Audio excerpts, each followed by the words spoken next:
will activate Rebel's Guard a little bit more. I do agree with Yeah. that, and I think that we're going to have to see the Snake play a little bit careful with his grenades because each hit, all it takes is for FireNation to either hit down B or even just take the hit at low percentage enough. And if you catch Rebel's Guard on like C4, that's free Arsene. It's Free just Arsene. full meter instantly. Free Arsene. We know. Let's figure out who he's playing first before we start commentating. So we're going to see the Snake, and we're going to see... Was he on here already? You'd think I'm not sure. There's you. Yeah, I'm in here. He I got think thrown I saw off by that. Delve. Did he? Are you in there, FireNation? Ice. Oh. Ooh. Oh, he's Should we have on told ice. FireNation that he's usually first if he puts his name in? We'll tell him next time. Yeah. Game 1. He's learning. He's learning. First time, playing the game. FireNation versus AUSPEX. Let's see what we got. Game 1 on Pokemon Stadium 2. So we're going to see some grenade play already, trying to keep this Joker away. He was ripping a forward smash there. That was a point-blank EHE.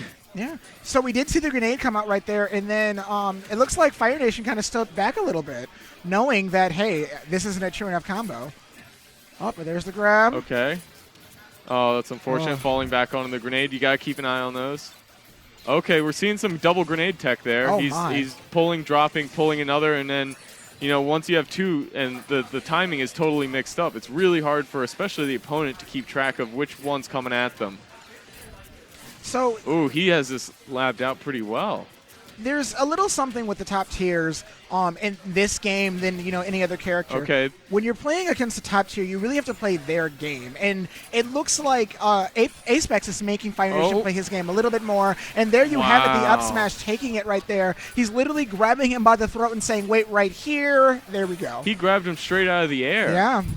That was an incredible combo. I've never seen that done before, where you just launch the mortar mid-stage and then just catch them and hold them while it falls on their face. Oh, my gosh. And Getting a neutral. little thirsty for that. Yeah. He was probably hoping to kill him before he got his next Arsene because he's going to need that later. Down smash. Yeah. AUSPEX's neutral is something interesting here. And down tilt into up smash. Did you throw up a little bit in your mouth like I did? Because that was disgusting. I've never dirty. I've never seen a snake do that, but I'm pretty sure that's a snake thing. This venue is pretty snake heavy these days. One of the biggest up and comers has been Kepler. We got Rob, I think is his name. We've got obviously AUSPEX putting in some work right here. K-Sev as well, I think, is a K-Sev snake. is also a snake. Yeah, that's 4 snakes that are at this tournament alone. So you're going to get a lot of snake practice if you're here. Arguably, like, these two characters are probably the most represented. Yeah, Joker v Snake. It has something to do with the DLC. Oh, we've got pineappled. All right, well, let's all take solace in the fact that that wasn't a 3-star. We're just going to ignore that game. Let's talk about the DLC. Is Snake as broken as the DLC characters? Or not Snake, excuse me. Joker is broken as the DLC characters in Smash 4.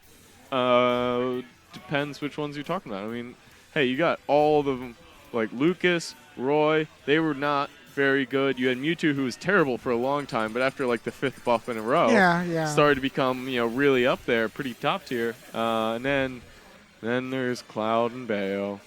So would you compare him more with the Cloud and Bayo, or back maybe with the Lucas and Ryu? I would say he is not in Cloud Bayo territory. If anything, he's closer to Cloud, where he's great pocket, going to be always helpful in a lot of matchups. And we're going to see the little frog come out. Yeah, I mean, we were talking about it earlier. Pick. Yeah, little comfort pit. This is his main. This is who he normally goes. So we're going to see what he's going to do in this game too. All right. So we're going to see a lot of water shurikens to kind of space Yeah, I like out. this to just really deter him from just staying so safe in his own pile of grenades. Something worth noting is, the water shuriken, as you charge it more, it becomes not just a projectile that cancels on shield, but it'll actually move straight through shield with a multi-hit hitbox. So that's going to set off grenades that he has sitting on him. Right. So it's a matter of if FireNation can get a chance to set something up like that. Forgot about the C4. Let's hope he doesn't fall for any more of those mortar tricks, though, this game. The mortar tricks were very interesting. I mean, it kind of looked like FireNation was just falling in them. Yeah. Okay, great. He's got a grenade in his hand. Okay, he's on the C4.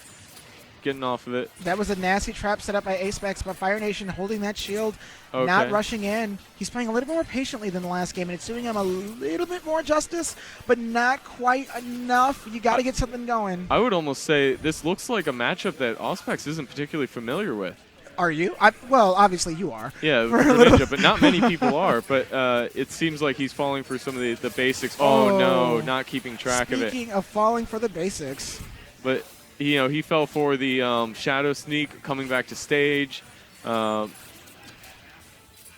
got a grenade. Ooh, worked out okay. So, like you were saying, that could be the part on AUSPEX. He may not be used to this matchup. Is it AUSPEX or AUSPEX?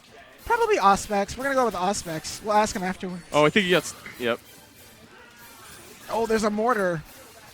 Yeah, he cannot land on him. He must know that's like one of the worst places to be with Snake. That up tilt, the up smash, which AUSPEX is making more use of than I've ever really seen a Snake do, other than just raining it at the edge.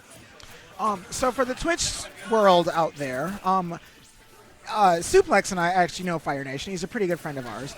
And we know that his Greninja likes to play the game where he kind of runs away, doesn't really have to fight you, can kind of use the water shurikens, but he doesn't... Really heavy on the baits in the bait and punish equation. But he's just not quite doing that. He's kind of rushing in right now. I think he's starting to lose it a little.